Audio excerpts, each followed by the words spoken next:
கன்னியாகுமரி மாவட்டம் நாகர்கோவிலை அடுத்த பறக்கை பகுதியில் அருண் என்பவர் சொகுசு காரை ஓட்டிச் சென்றுள்ளார். ஊட்டுவாள் மடம் பகுதியில் அவர் ஓட்டிச் சென்ற போது திடீரென அவரது கட்டுப்பாட்டை இழந்து அந்த காரானது அருகில் இருந்த கால்வாயில் கவிழ்ந்தது. அப்போது காரை ஓட்டிச் சென்ற அருண் செல்போனில் பேசியபடி சென்றதால் இந்த விபத்து ஏற்பட்டுள்ளதாக அக்கம் பக்கத்தினர் தெரிவித்தனர்.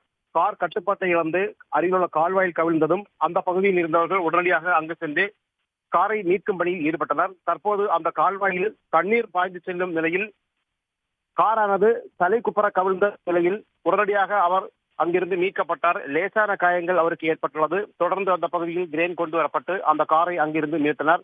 இதுகுறித்து போலீசாருக்கும் தகவல் கொடுக்கப்பட்டது. சம்பவ இடத்திற்கு சென்ற போலீசாரும் இதுகுறித்து விசாரணை நடத்தி வருகின்றனர். கால்வாயில் பெரிய அளவில் தண்ணீர் இல்லாததால் காரை ஓட்டிச் சென்ற அருண் லேசான காயங்களுடன் உயிர் தப்பியுள்ளார். இந்த சம்பவம் அப்பகுதியில் பரபரப்பை ஏற்படுத்தியுள்ளது.